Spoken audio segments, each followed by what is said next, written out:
Welcome to This Explainer. Okay, we're embarking on a truly immersive journey today. If you're an American English speaker and you've ever, daydreamed about wandering the beautiful cobblestone streets of Lisbon or Porto and actually sounding like a true local while doing it, well, you're exactly in the right place. We're going to completely strip away all that textbook stiffness and just hand you the real living language.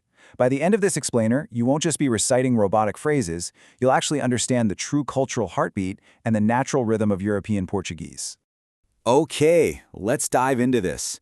To really, truly grasp European Portuguese, we have to completely shift our mindset away from direct, literal English translations.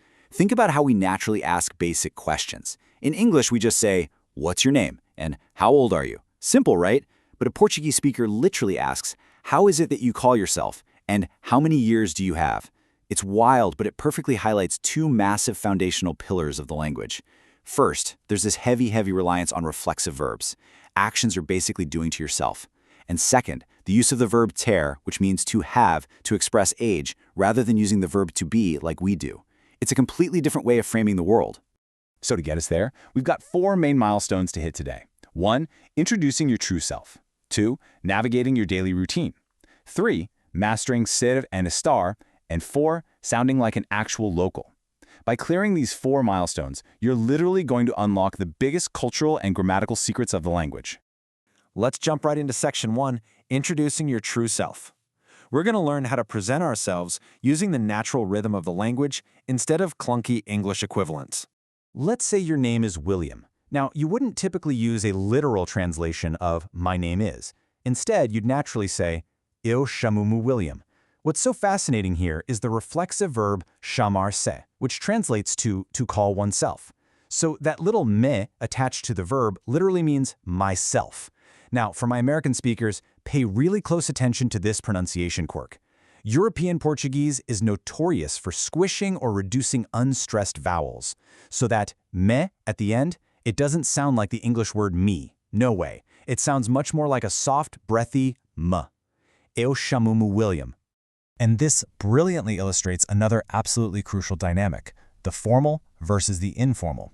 The informal tu form gives us como tu chamas, while the formal você form gives us como é que você se chama. But here's what you really need to know about Portugal. Tu is incredibly common in your everyday social situations. Você, on the other hand, well, it can sometimes sound a little distant or even overly formal. Actually, locals will often just drop the pronoun entirely, like instead of asking, "Você quer café?" they'll literally just look at you and say, "Quer café?" Moving right along to Section 2, Navigating Your Daily Routine. Let's contextualize some everyday vocabulary by looking at your day-to-day. Let's walk through a typical morning. In Portuguese, your day-to-day routine is your dia a dia. So first, acordo, I wake up. Second, tomo o meu café. And third, trabalho no computador, I work on the computer. I really want to highlight a fantastic little cultural quirk here. The verb tomar actually means to take. So tomar café literally translates to take coffee. But naturally, in everyday conversation, it just means to drink your coffee. It's exactly these kinds of little phrasing differences that are going to make you sound like a true local. Now, this day-to-day vocabulary naturally builds into describing where you live. You'll hear two verbs constantly, morar and viver. While they both technically mean to live, there is a distinct nuance. Viver is way more about general existence, living a life. Morar, on the other hand, is specifically about residing in a physical location.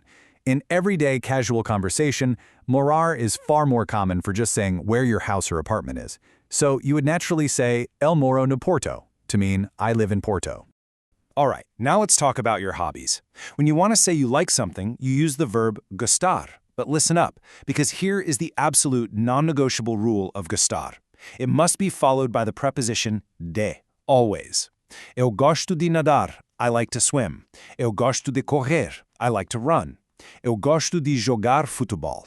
And when it comes to ver televisão, watching TV, notice how the S in televisão is sandwiched right between two vowels? In European Portuguese, whenever an S sits between two vowels, it makes a really distinct Z sound. So it's pronounced televisão. Okay, on to Section 3, Mastering ser and estar. And don't worry, we're not treating this like a boring grammar chore. It's actually the biggest mindset shift you need to unlock the whole Portuguese worldview. Now, what's really interesting about this slide is how Portuguese perfectly splits the concept of to be right down the middle. In English, you are happy and you are an American. It's the exact same word, but in Portuguese, these are two entirely different realities. Ser is strictly for permanent traits, your identity, your profession, your nationality. It's fundamentally who you are at your core. Estar, though, is for temporary states, your emotions, how you're feeling today, or just where you are currently located. You are an American, using ser, but you are tired, using estar. Let's look at ser in action with a really quick, satisfying grammar win. If you want to say, I am a teacher, you just say, eu sou professor. Notice anything missing there? The Portuguese language entirely omits the a or an when you're stating professions. You literally just say, I am teacher. Also, a quick writing tip. If you are stating your nationality, like Americano, you absolutely do not capitalize it in Portuguese. It's a tiny detail, but it's for sure going to make your writing look like a native's. Now let's flip over to estar and the rules for adjectives. Whenever you are expressing a state of being, the adjective has to agree with your gender. So if a guy wants to say, I am tired, he says, estoy cansado, ending in an O. But a woman will say, estoy cansada, ending in an ah. The exact same rule applies to nationalities, by the way, Americano versus Americana.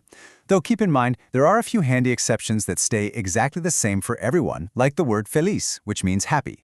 Which brings us to our final phase, Section 4, sounding like a local.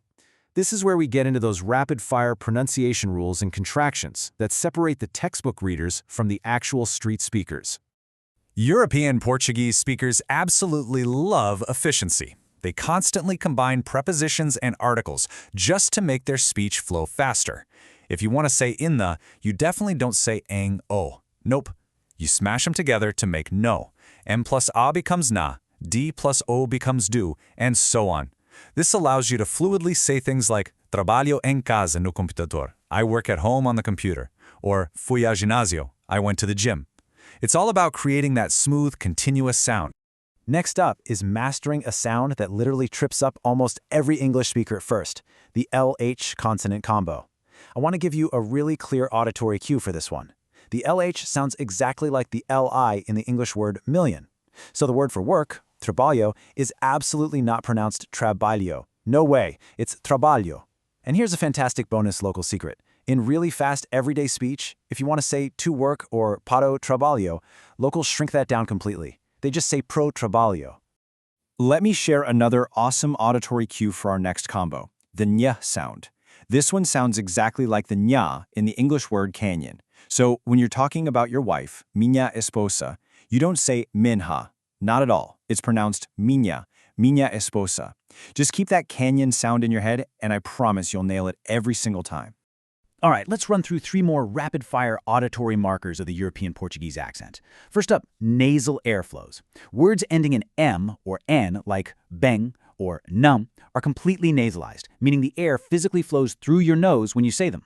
Second, and this is a real game changer, swallowing final vowels. European Portuguese is deeply, deeply compressed. The city of Porto is often pronounced with a very short, soft U at the end, Porto, almost like a whisper. And finally, a soft G before an I or an E.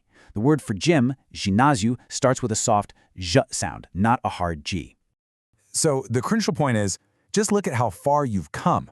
Think about the massive linguistic foundation you've literally just built in this explainer.